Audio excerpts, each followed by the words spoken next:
Bien, Sri Husband nos está platicando en su texto de cómo quería escribir la biografía de su padre y cómo además ella estaba completamente identificada con él. Y pues incluso más adelante lo que va a decir es justamente que su cuello es una parte de intersección entre lo que sería su cabeza y su cuerpo. Y su cuerpo estaría totalmente identificado con el cuerpo de su padre, que estaba muerto. Ven ustedes cómo en México es muy típico el juego de las calacas, ¿no? Los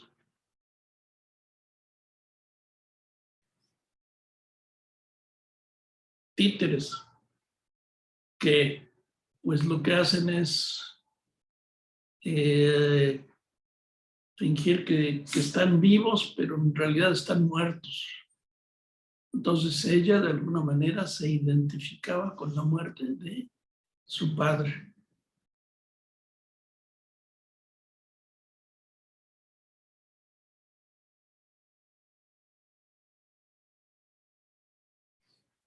Piensa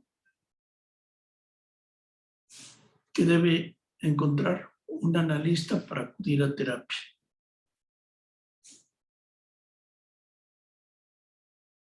Y cómo ciertas palabras son significativas para ella. En su trabajo con pacientes en un hospital, precisamente en los talleres de lectura, lo que hace es trabajar sobre ciertas palabras clave, ¿no? Por ejemplo, la palabra miedo, que habla de miedo a las escaleras mecánicas, de miedo también a subirse a un auto, de miedo a lo que sería la represión por parte del Estado, y dice que esa noche lo que ella deambula es por pasillos en su sueño y habitaciones, y va a dar una especie de laboratorio. Un cuarto pequeño y aséptico. Hay un médico con bata blanca, le dice que tiene cáncer. El número 3 aparece como parte de su diagnóstico. Tiene un cáncer que no se puede operar. Se va a morir. Le dice que no puede hacer nada para evitarlo. Ella se aleja muy despacio del médico y en ese momento noto con toda claridad los tumores que tiene bajo la piel, en cuello y garganta. Unas protuberancias que se mueven cuando las presiono con los dedos y que le confirman su estado terminal. Y bueno, pues el asunto es que está en el sueño muriendo. Siente una enorme tristeza profunda. En ese momento se despierta. Y aquí lo que viene a suceder es que ella va a interrogarse acerca de si los sueños tienen o no significado. Porque después nos relata también cómo hay científicos, entre comillas, que lo que hacen es negar completamente la importancia del sueño. Es decir, que no tiene ningún sentido. Es algo que se decía antes de Freud. Y Freud, precisamente,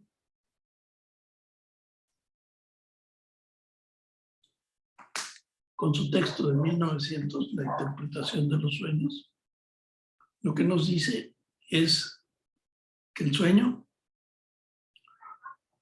siempre tiene sentido, tiene una significación, que esa significación no es única y que se puede interpretar el sueño. No exhaustivamente, se puede interpretar una vez de una manera, otra vez de otra manera, pero siempre tiene un significado. Y ese significado es importante. Nos dice Husserl que los investigadores del sueño están de acuerdo en que lo que llamaba Freud los restos diurnos ahora afloran en nuestros sueños. ¿No están de acuerdo que los sueños son a menudo más emocionales que lo que nos sucede despiertos? Pero barajan la posibilidad de que dormir ayuda a solidificar los recuerdos.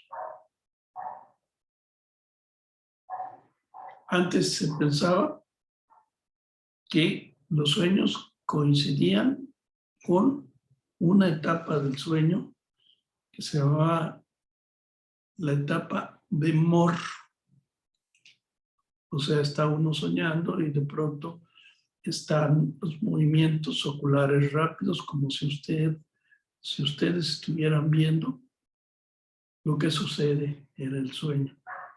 Pero hoy día se ha descubierto que también hay sueños que suceden durante una etapa donde no hay REM, donde no hay MOR.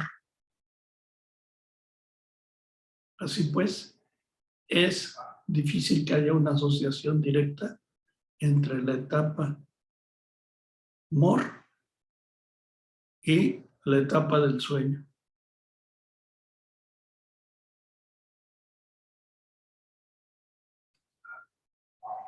Hay un investigador, Alan Hobson, según el cual él es un, dice ella, furibundo antifreudiano, en donde es importante la hora de soñar, pero no tiene un contenido primario ideacional, ni volitivo, ni emocional.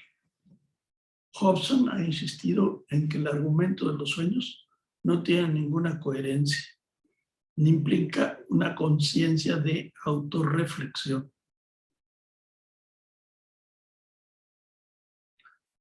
Pero habría que preguntarse si tienen o no sentido los sueños. Los sueños, según otro investigador, Rebonso, sí indican los problemas emocionales del soñador. Y los sueños, en este caso de Sir Husband, demuestran esa verdad.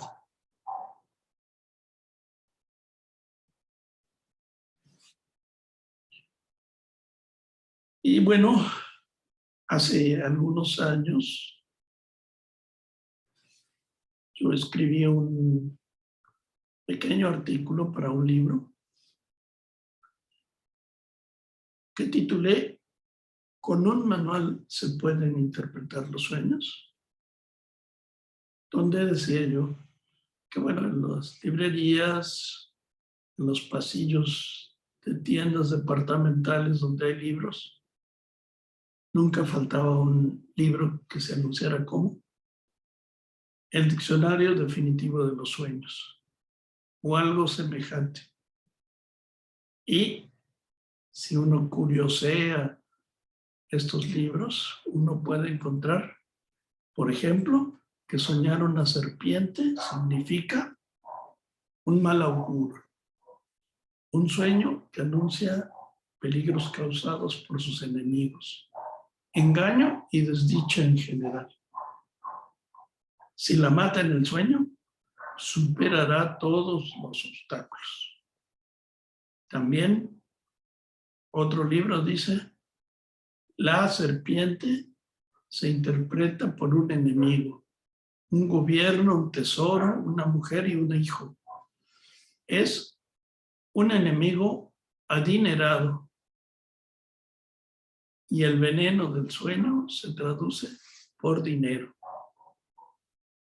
Otra significación en otro de estos manuales dice, introducir una serpiente en casa se interpreta como un enemigo que le tiende una trampa.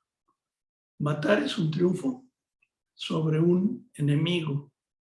Ver la sangre de la serpiente sobre las manos es la muerte del enemigo. Y todo este tipo de interpretaciones son múltiples, ingenuas y hasta cómicas. En primer lugar, porque el sueño en general necesitaría ser traducido para ser mínimamente comprendido. Pensar que la serpiente representa un enemigo o un mal augurio no es para nada una traducción, sino una transcripción directa. Y no la más afortunada. Donde quiera que una persona dormida o en vigilia encuentre una serpiente, será un signo inquietante o infortunado. ¿Quién desearía encararse con una serpiente? En segundo lugar, esta interpretación no puede ser generalizada. Un encantador de serpientes, un adolescente coleccionista de bichos raros, un biólogo o un zoólogo especializado en ofidios tendrán una significación y una valoración distinta de lo que una serpiente significa para una persona que tiene pesadillas en un sueño. Y las serpientes pueden derivar en otro tipo de asociaciones, según cada cultura. Referencias babilonias, como la famosa Lilith, la mujer serpiente. Judeocristianas, como el sedicioso reptil que hizo pecar a Eva. Y otras que develan perfiles tentadoras, como una sexy artista de circo que se llama Lunga, la mujer serpiente, quien basa su acto en su flexibilidad sin igual. También Faith Domergue, un artista de cine, en 1955 protagonizó una película que se llamaba El culto de la cobra. Son ejemplos que sirven para comprender que no se puede aplicar el mismo criterio a todos los seres humanos y atribuirles la misma manera de pensar. Según Freud, los sueños constituyen la vía regia al inconsciente. Sus contenidos no pueden ser dirigidos o regulados y en ellos se revelan las fantasías y los ensueños más locos, entre comillas, nuestros deseos más profundos o la resolución de problemas que en la vida cotidiana parecían indescifrables. Su presencia nos recuerda nuestro escaso dominio de aquello que algunos llaman el alma, otros la psique y muchos otros el yo.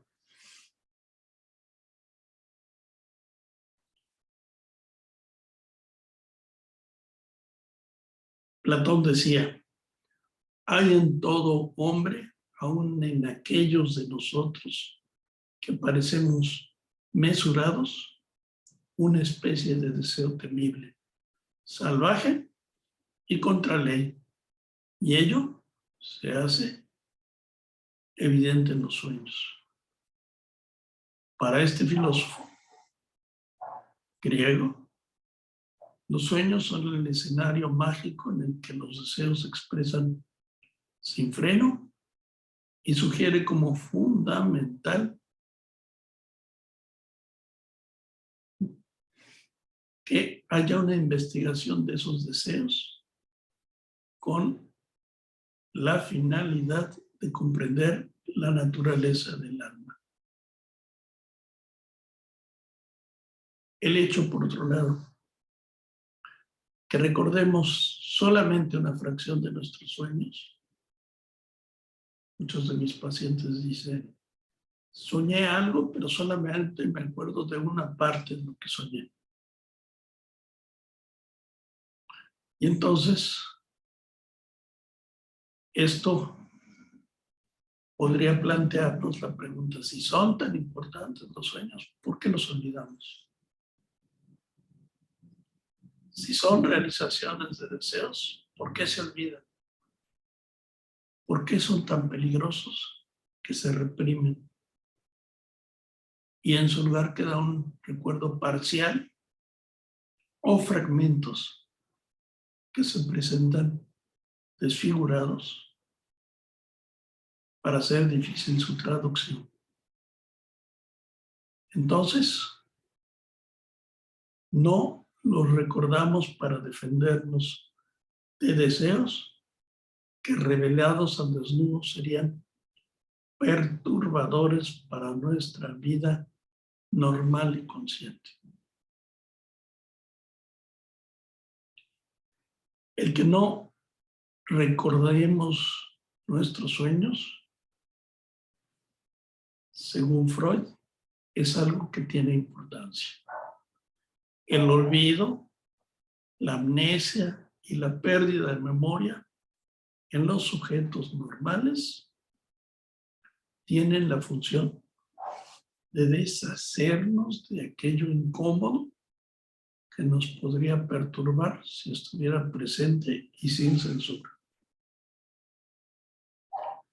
Hay métodos populares de interpretación de los sueños. Por ejemplo, detrás de las imágenes fantásticas y exuberantes, los sueños angustiosos y los eróticos, se velan nuestras pasiones. Una psicología individual que corresponde a nuestra historia personal. El sueño tiene más de una función. Es una realización de deseos, una regresión al infantilismo de nuestros primeros años y también el guardián del dormir. ¿Cómo se interpreta el sueño? El saber popular ha intentado traducir e interpretar los sueños de formas diversas. El primer método toma el contenido de cada sueño en su totalidad y procura sustituirlo por otro contenido comprensible y análogo en todos los aspectos. Es esta una interpretación simbólica con la que se manejan la mayoría de los diccionarios de sueños, que lógicamente tiende a naufragar en aquellos sueños que además de incomprensibles, se muestran embrollados y confusos. Un ejemplar de este procedimiento lo encontramos en la historia bíblica que va a interpretar José. Hubo un faraón que pasados algunos años soñó que que estaba junto al río y que del río subían 7 vacas, hermosas a la vista, muy gordas, y pasían en el prado. Tras de ellas subían del río otras 7 vacas, pero estas de aspecto feo y enjutas de carne. Se paran cerca de las vacas hermosas a la orilla del río y las devoran. Entonces el faraón envió y llamó a José, que le respondió: lo que Dios va a hacer lo ha mostrado al faraón.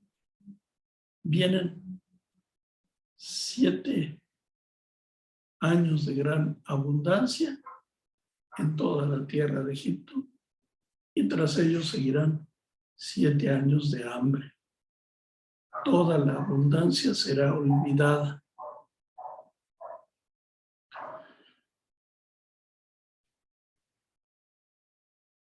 De igual forma, la mayoría de los sueños artificiales creados por los poetas están destinados a una interpretación determinada porque reproducen, el pensamiento concebido por el autor bajo un disfraz.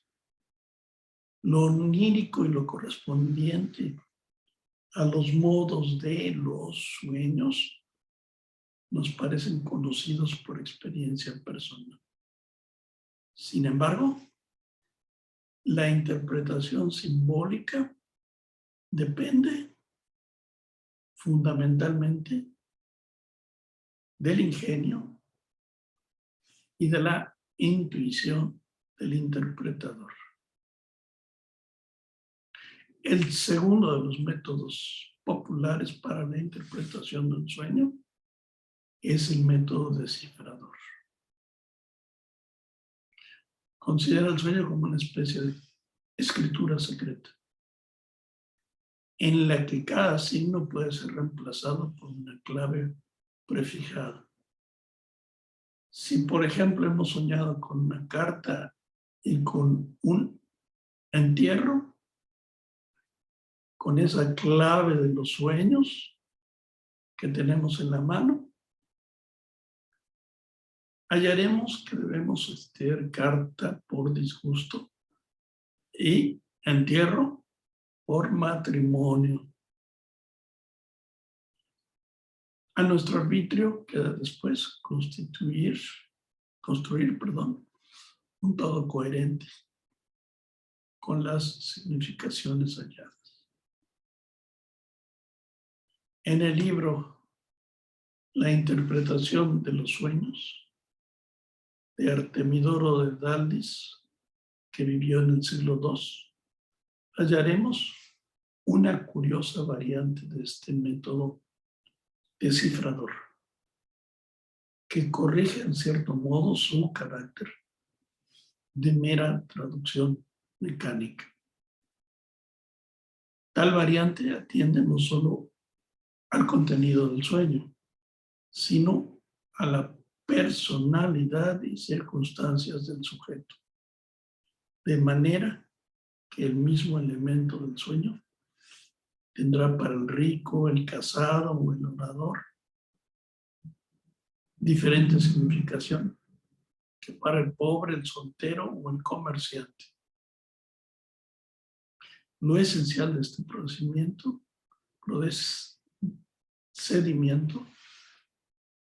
es que la labor de interpretación no recae sobre la totalidad del sueño, sino separadamente sobre cada uno de los fragmentos del sueño.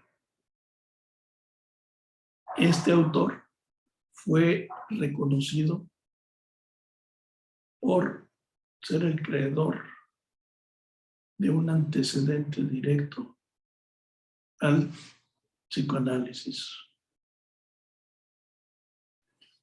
Pero es esencial reconocer que aquellos diccionarios de sueños que pretenden establecer una correspondencia unívoca entre las imágenes del sueño y una significación precisa,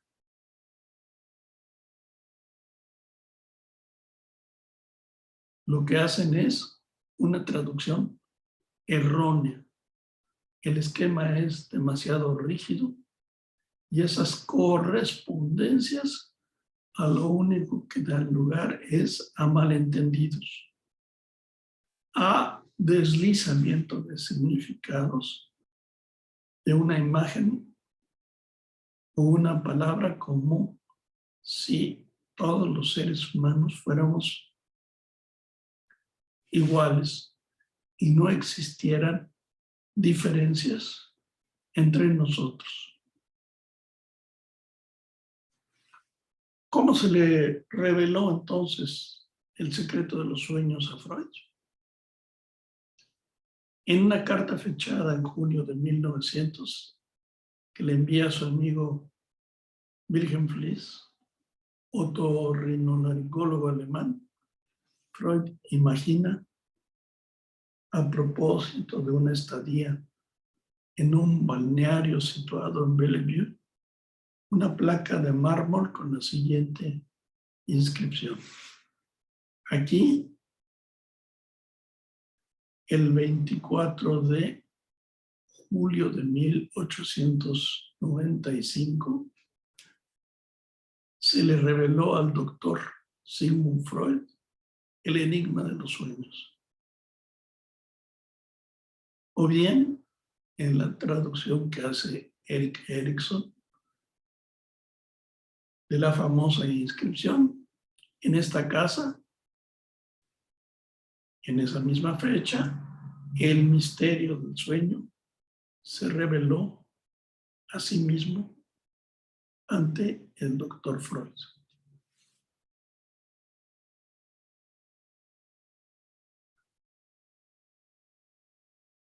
La interpretación de los sueños, este libro de Freud, muestra los antecedentes de otros investigadores para tratar de traducir los sueños. Pero Freud nos comparte el sueño que está develado en esa fecha que le transmite a su amigo Fliess. Es una paciente tratada por él que pertenece a su círculo de amistades familiares. Recordemos que en aquel momento, pues, el psicoanálisis está surgiendo, las reglas todavía están por hacerse. Y entonces, pues Freud trata a amigos y familiares sin que haya por ello ningún problema. De hecho, como les platicaba, pues en los primeros años lo que él hace es tratar a su propia hija, Ana Freud.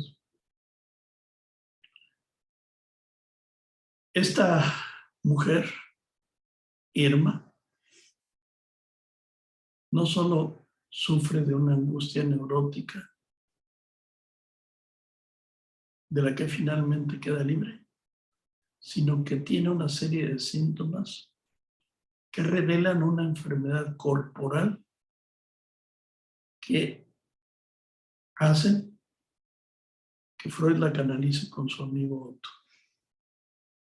En realidad es Wilhelm Fliess, quien en una reunión se encuentra con él y ante la pregunta de cómo sigue la paciente, responde de una manera inquietante: está mejor, pero no del todo. La respuesta molesta a Freud. se da cuenta de que algo no marcha bien con ese tratamiento. Y entonces surge este sueño. En un amplio hall hay muchos invitados a los que se recibe, entre ellos Irma. Freud se acerca a ella para contestarle una carta y para reprocharle no haber aceptado aún una solución. Le dice: si todavía tienes dolores, es exclusivamente por tu culpa. Y ella responde: si supieras qué dolores siento ahora en la garganta, el vientre y el estómago, siento una opresión. Dice Freud, asustado, la contemplo atentamente. Está pálida y abotagada. Pienso que quizá me haya pasado inadvertido algo orgánico.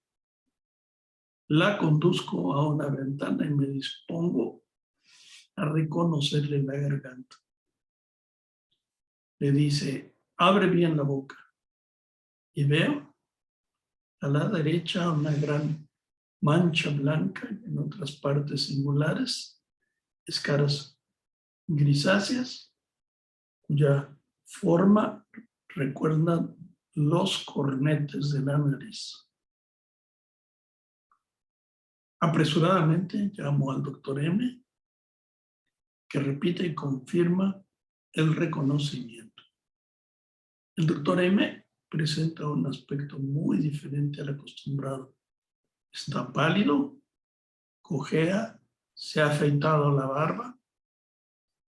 Mi amigo Otto se halla ahora a su lado y mi amigo Leopoldo percute a Irma por encima de la blusa y dice: tiene una zona de macidez abajo a la izquierda y una parte de la piel infiltrada en el hombro izquierdo. Y el doctor M dice: no cabe duda, se trata de una infección. Pero no hay cuidado. Sobrevendrá una disentería y se eliminará el veneno. Sabemos también de qué procede la infección. Nuestro amigo Otto ha puesto recientemente a Irma, una vez que se sintió mal, una inyección con un preparado. Y se dice a sí mismo: no se ponen inyecciones de este género tan ligeramente. Probablemente estaría además sucia la jeringuilla. Hoy sabemos que la referencia a Irma devela la transferencia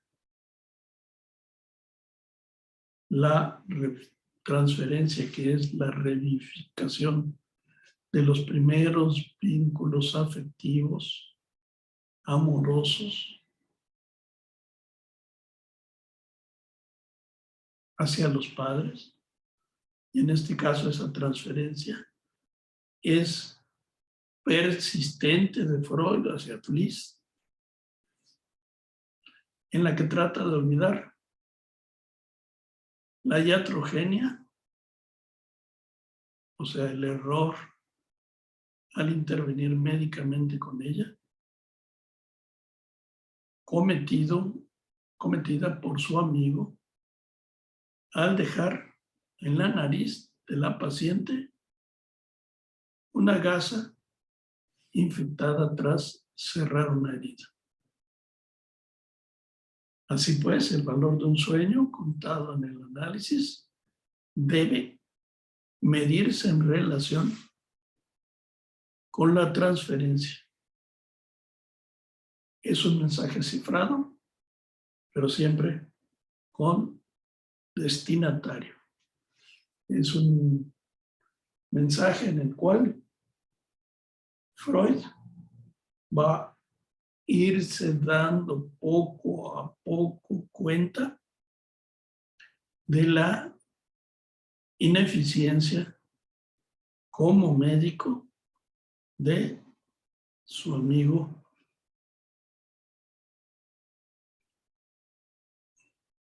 Fliess.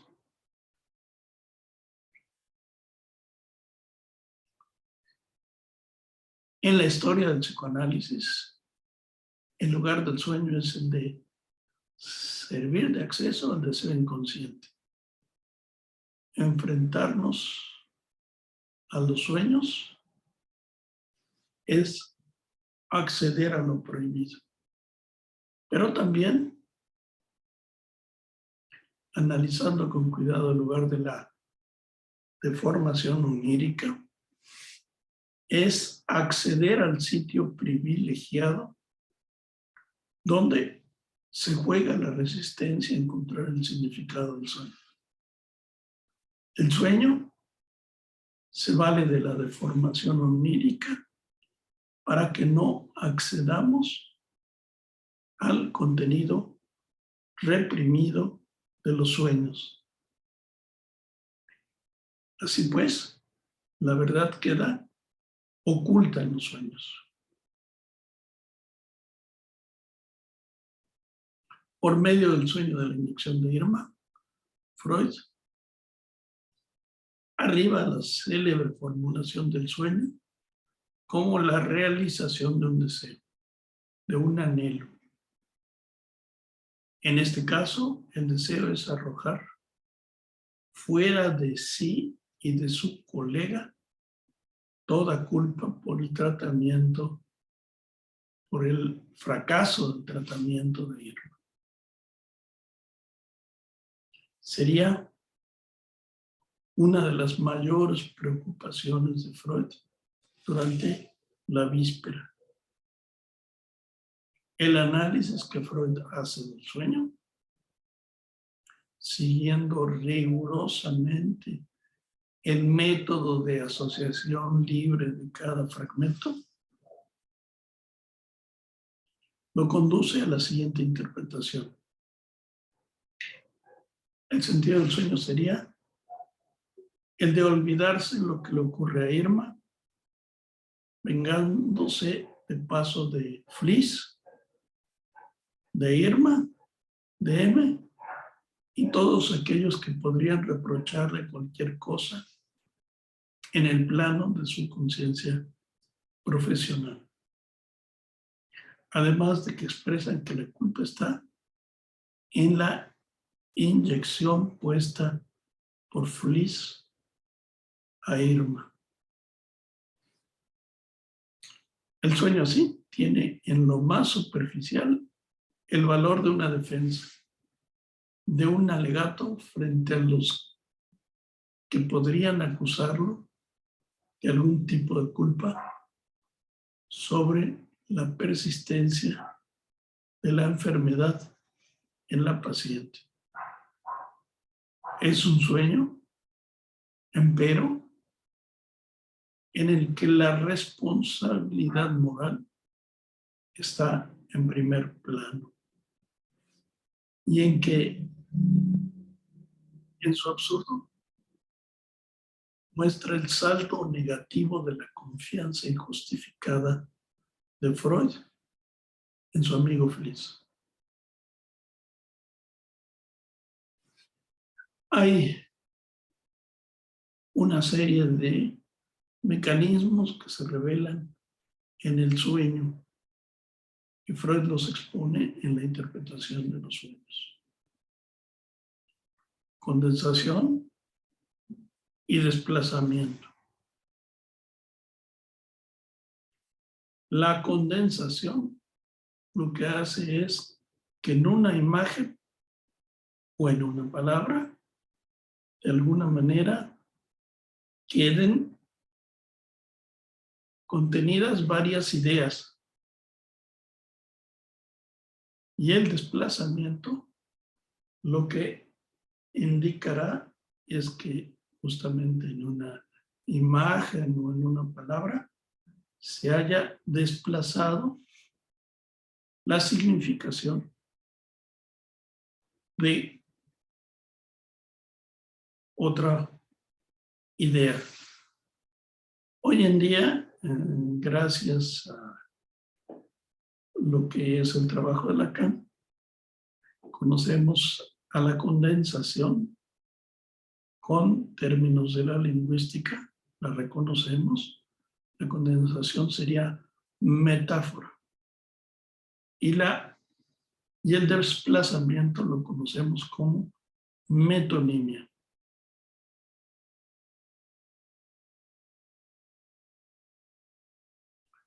Freud es advertido en este sueño de su incapacidad, de su dificultad más bien, de distinguir con buen juicio lo verdadero de lo falso y hasta lo insensato de su amistad, que le ha llevado a sobrevalorar las capacidades de Wilhelm Fliess. Irma es el rastro de la verdad dolorosa e inaceptable que Freud se niega a sí mismo en la vigilia. Se ha equivocado al escoger a su amigo y confiarle a su paciente. M aparece maltrecho y sin barba para verificar los reveses del tratamiento de Otto. Lo que en realidad desearía Freud es que la culpa del malestar correspondiese solamente a Irma por no seguir las instrucciones del médico. Es compleja la relación que tiene con Fliess, durará varios años, muchos en realidad, donde intercambiarán cartas, muchas cartas. De hecho, Fliess le dice a Freud que haciendo cuentas ya tiene un método de anticoncepción. De hecho, hay un método de anticoncepción que anda por ahí a través de números. Y bueno, Fliess fue el primero que se inspiró en combinar números para llegar a un método de anticoncepción. Y entonces Freud, que quiere tanto a su amigo, se dice a sí mismo que será grandioso eso, porque a lo que llegarán es a una época de liberación sexual. Y utilizando ese método, tiene relaciones con su esposa, llegará a tener 5 hijos. O sea, es un método que no funciona. Después tendrán otras diferencias y Freud, al final de su vida, resulta que ya no está vivo Wilhelm Fliess, pero una de sus parientes, sabiendo que ya Freud es famoso, lo que quiere es vender la correspondencia entre Freud y Fliess. Y pues una de las alumnas de Freud, la princesa Marie Bonaparte, que ya les he hablado de ella, que es la encargada de rescatar a Freud cuando los nazis entran en Austria.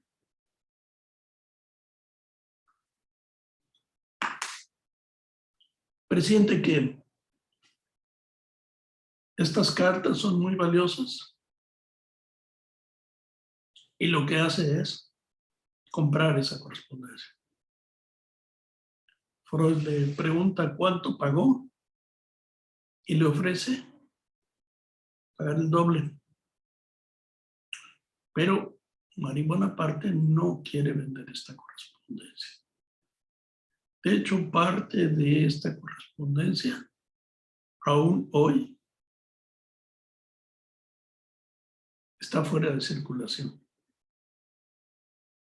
No se ha permitido que nosotros sepamos el contenido total de estos intercambios. Pero bueno, volviendo al método freudiano. La clave está siempre en la persona que sueña, no en lo que serían claves exteriores. Los personajes del sueño son singulares. Pertenecen a una forma de vida determinada, a un contexto familiar, social e histórico propio del soñante. De hecho, cada uno de los personajes representa al soñante mismo. Son la transcripción de su mundo interno mediante metáforas. Por medio del sueño, todos somos artistas, creadores, escenógrafos, que montamos una escena teatral con nuestros problemas, anticipando de alguna manera la solución a ellos. No es obvia la significación porque necesita traducción, pero no una traducción regida por el mandato de un intérprete exterior al soñante. De hecho, la manera de interpretar un sueño dentro del psicoanálisis es limitarse al material previamente narrado por el paciente. El psicoanalista no sabe con anticipación el significado de las quimeras oníricas. El único que puede llegar a la significación del sueño mismo es el soñante, por medio de la asociación libre, que actúa como un facilitador en esa labor interpretativa que deberá recaer sobre quien cuenta el sueño.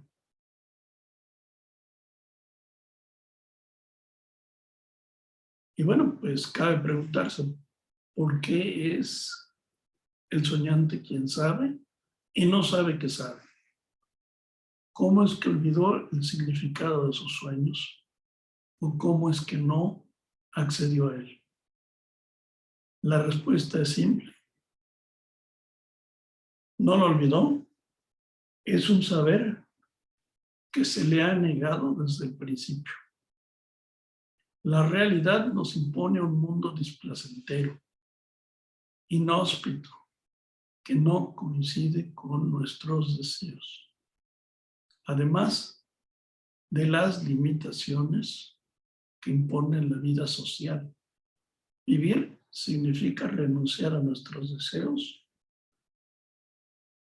aceptar como meta y verdad el deseo del otro.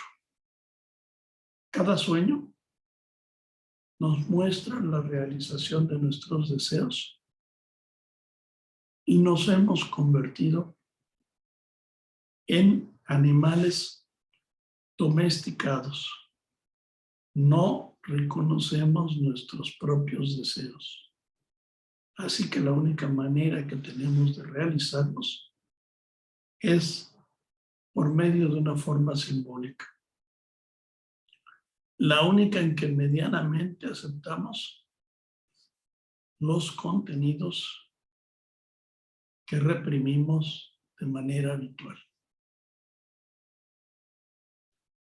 Lo que es un hecho clínico sabido por los psicoanalistas es que el común de los mortales enloquece por la pérdida del sueño. Nuestra cordura depende de esas horas en las que nos desconectamos del mundo y vagamos por nuestra intimidad, dando rienda suelta al mundo de lo imaginario. El sueño es el pedacito real del deseo y de la realidad misma que podemos soportar gracias al arte artimaña de estar presentes y ausentes al mismo tiempo.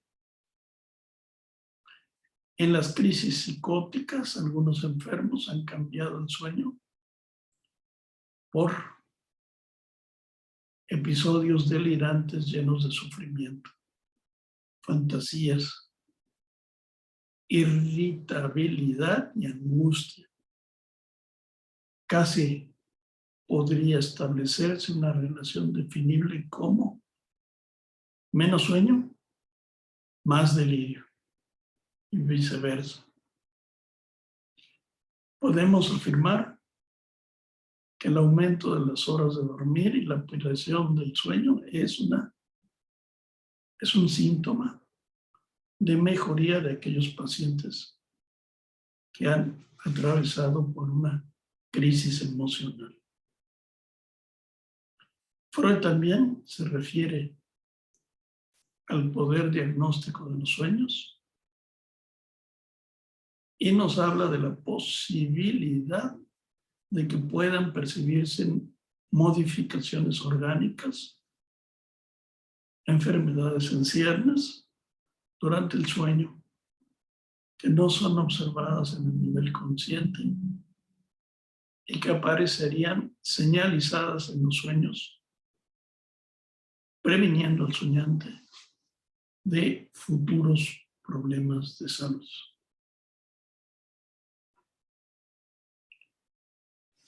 El sueño atestigua incesantemente que queremos decir otra cosa y no aquello que decimos. Es el sentido manifiesto que jamás deja de remitir al sentido oculto, en el que se expresa la arqueología privada del durmiente. Para el psicoanalista, la empresa de interpretar un sueño con el paciente obedece al propósito de introducir un significado a su vida consciente, que se establece por la subjetividad del paciente y no por la objetividad de un diccionario de sueños.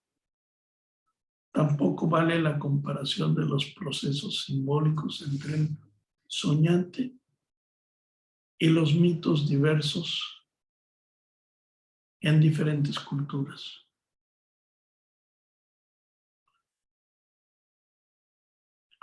Por eso hay que contestar con un no a la pregunta de si se puede interpretar las formaciones oníricas con un manual. El sueño se interpreta atendiendo a la homofonía, los juegos de palabras y no necesariamente a las imágenes. El sueño es como un chiste, un retruécano verbal que no siempre es comprensible a la primera y a veces no es entendible del todo.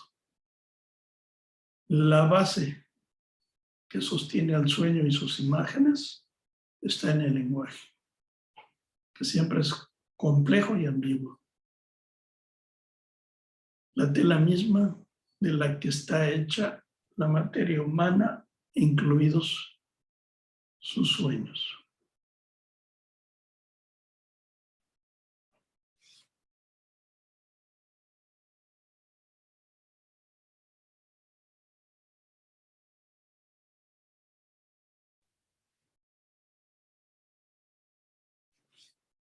Sir Husband nos relata sus sueños. Nos dice que sueña con palabras y con ecuaciones, que según esto algunos científicos dicen que quien sueña en esos términos es que tiene más inteligencia o que tiene una mente superior. Yo tengo un amigo que es matemático y que es bastante reconocido y dice que él a veces sueña en términos numéricos. Bueno,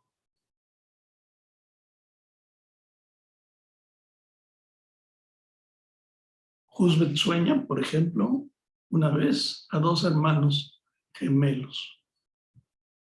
Ambos eran groseros, desagradables, agresivos, procedían de un país lejano. Además de ser los sujetos del sueño, personificaban a X y a X'. Ella recuerda con claridad la impresión de que ellos eran las incógnitas de una ecuación que mostraba un antagonismo manifiesto a su voluntad. A lo largo del sueño, recuerda, ambos fueron desdibujándose como personificaciones de X y X' para hacerse más humanos. Van adquiriendo forma humana.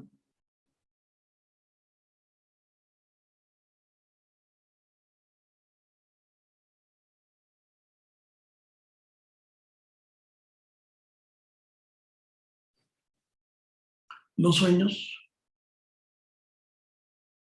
entonces, no son partes de nuestro pensamiento despreciables. Soñar es otra forma de pensar, más concreta, más económica, más visual, a veces más emocional que los pensamientos del día.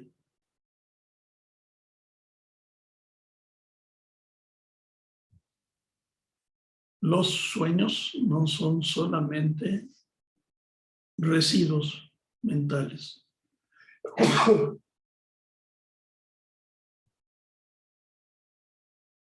Dice Mark Solms, parece ser que los mecanismos específicos de la parte frontal del cerebro intervienen en la creación de las imágenes oníricas.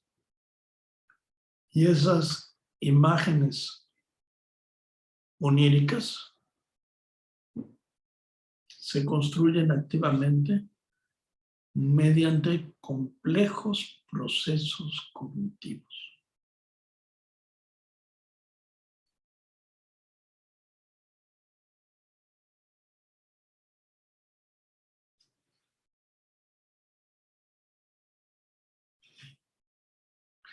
Dice Husband que ella sigue fascinada por cómo sigue siendo tan debatidas las ideas de Freud. Y ella da por sentada que estaba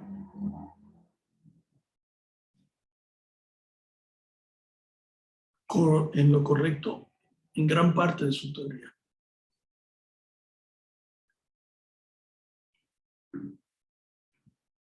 Que no deberíamos abrazar o rechazar completamente su teoría.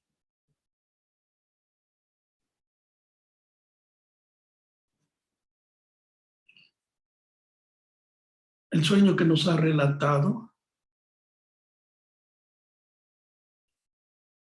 donde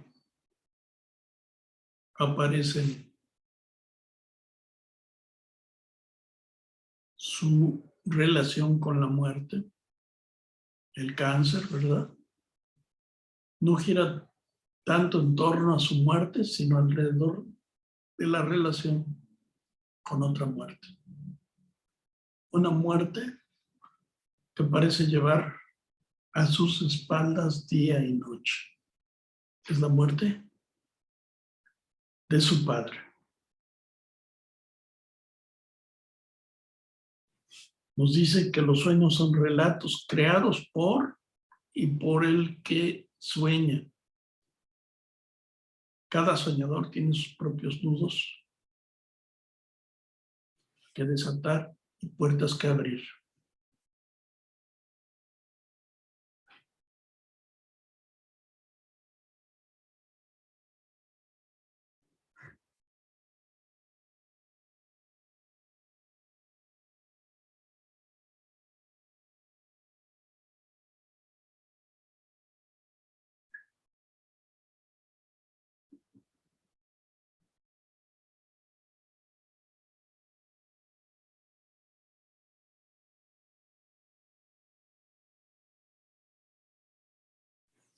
William James, en su obra Pragmatismo, distinguía entre los filósofos duros y blandos.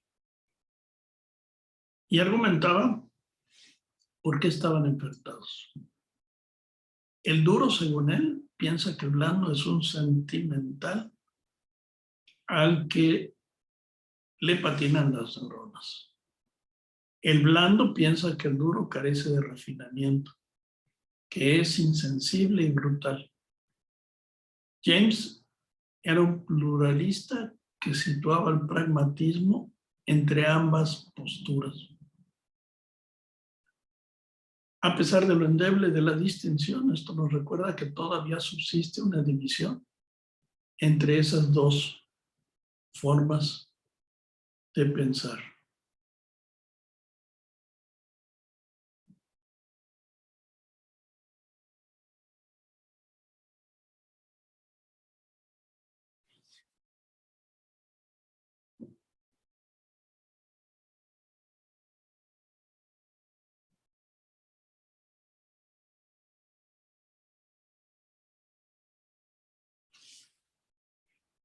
¿Cuáles piensan ustedes en dónde se situarían ustedes como forma de pensamiento? ¿Serían duros o blandos?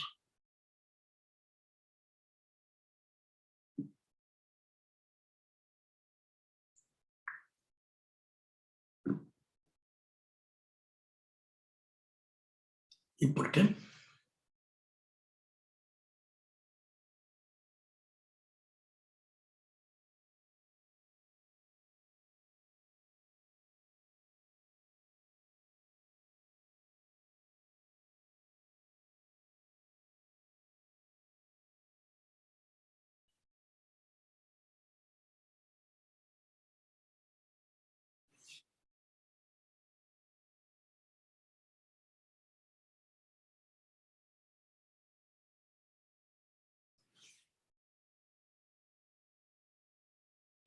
Como que hoy en día también lo que hay es una tendencia a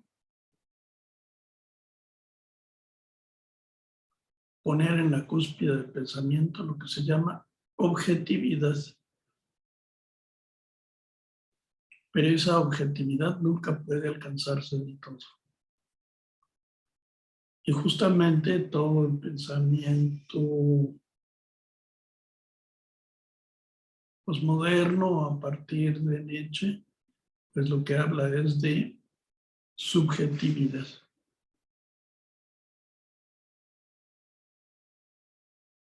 Para el pensamiento freudiano y después para lo que serían sus derivaciones en Lacan, el término subjetividad entonces es muy importante. ¿Qué quiere decir eso de subjetividad? Que no podemos tener una mirada objetiva al mundo real sin fracturas, sin prejuicios. Que siempre cuando miramos el mundo tenemos una visión subjetiva que está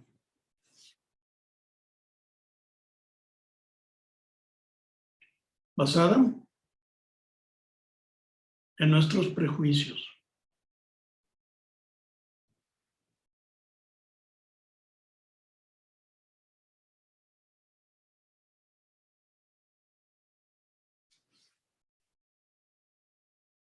Y hoy en día, pues, dentro de lo que es la filosofía se da mucha más importancia a la subjetividad que antes.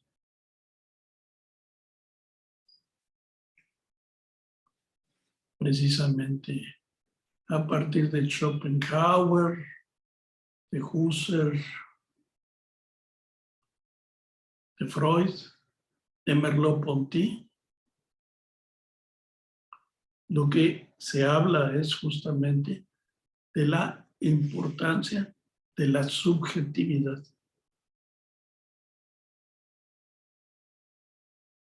El mundo material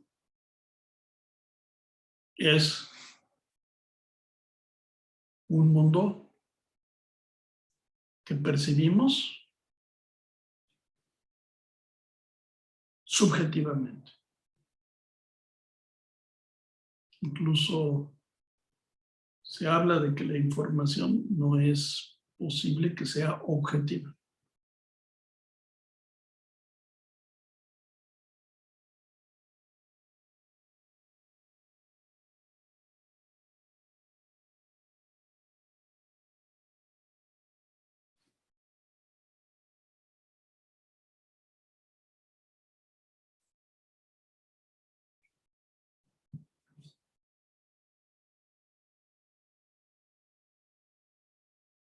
La forma más cercana, de hecho, de acercarse a la mente de otro individuo es a través de la lectura. La lectura es el escenario mediante el cual se ven con mayor claridad los diferentes estilos de pensamiento. El duro y el blando, así como las ideas generadas a partir de ellos.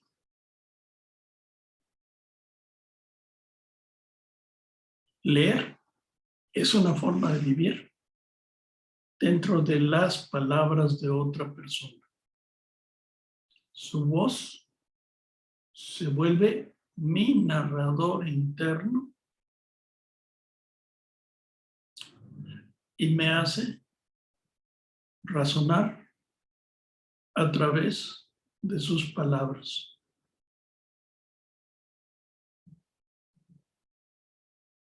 Yo conservo mis facultades críticas, puedo detenerme,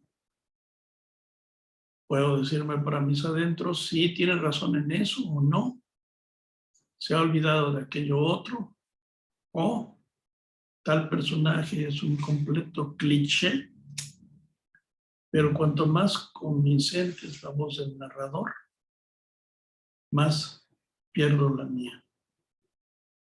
Me siento seducido, me rindo ante las palabras de otra persona.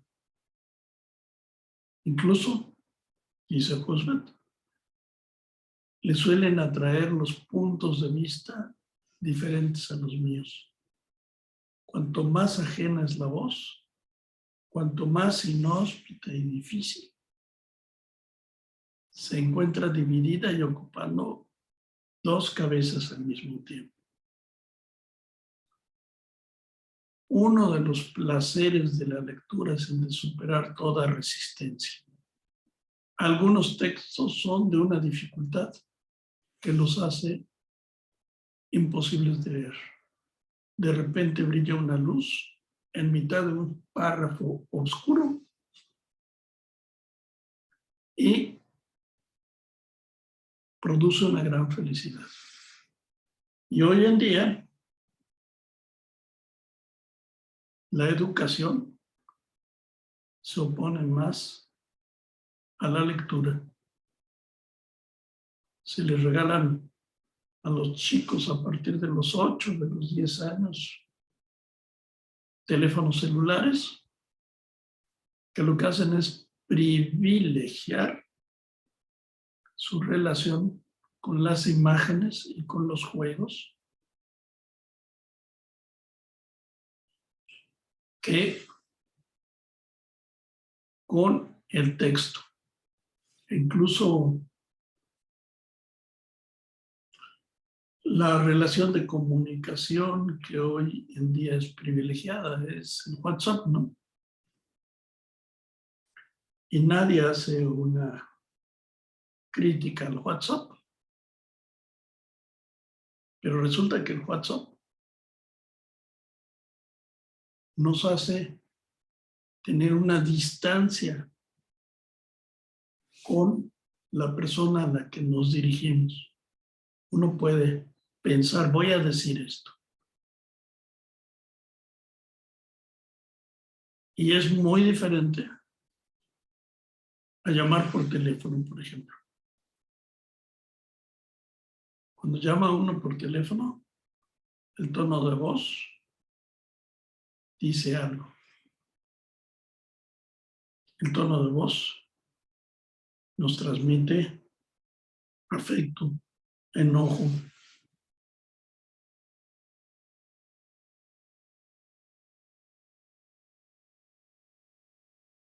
Y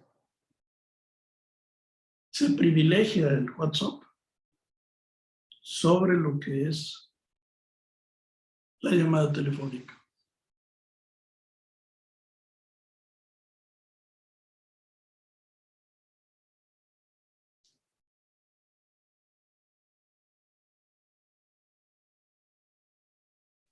Y hoy en día, por ejemplo, se ponen obstáculos para leer. Yo les preguntaría a ustedes, sobre todo sabiendo que son ustedes muchachos de carreras no humanísticas, la mayor parte del grupo, ¿cuántas novelas leen al año?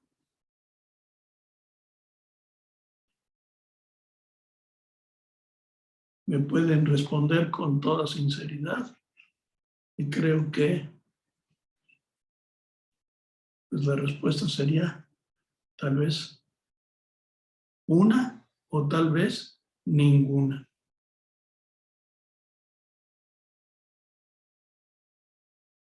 Que es una manera de decir que se están ustedes limitando para pensar, para imaginar, para comunicarse.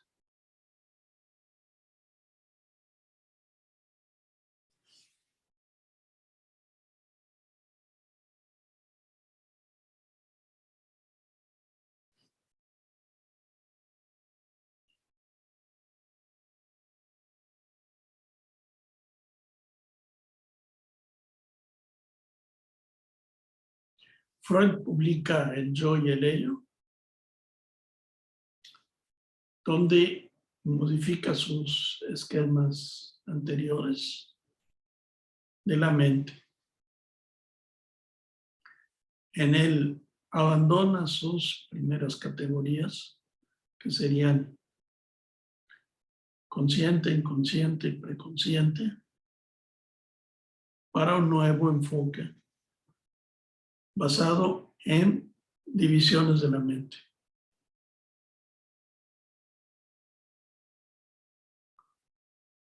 Y entonces dirá que estará el ego, que no es un narrador interior, o el de una conciencia perceptiva abarrotada de imágenes, sino una noción del ser muy similar a la de el esquema corporal, que también está ligada al ello, que es un lugar siempre inconsciente, atemporal, donde radican las necesidades y los impulsos primarios. Y finalmente, en este esquema, agrega el superego o superyo, Uber-Ich. Es una conciencia personal que surge a través de las identificaciones primarias y más importantes de una persona, aquellas que establece con sus padres. Durante los primeros años de vida, los primeros 5 años de vida, recibimos esquemas de educación que nos dicen qué debemos hacer y qué no debemos hacer. Y estos esquemas nos acompañan toda la vida. Pero en el plano inconsciente. Y también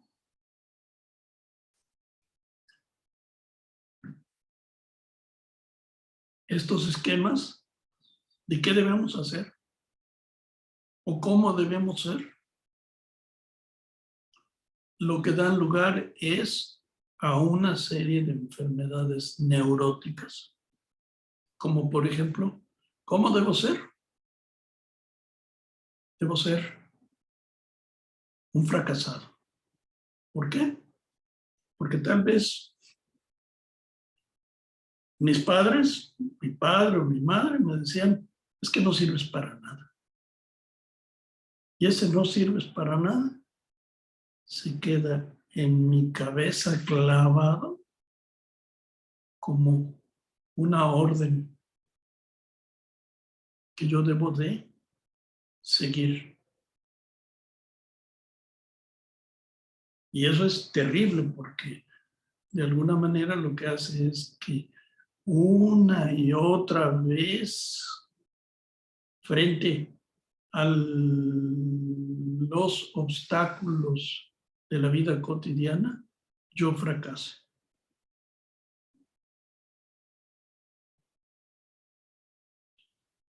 Bien, vamos a dejar por hoy y nos vemos el próximo. ¿Cuándo empieza Semana Santa, por cierto?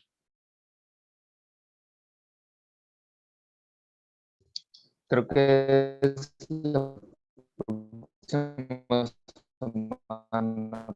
No te estoy escuchando bien. Perdón, se me corta el internet, pero creo que es la próxima semana. ¿Sí es la próxima semana?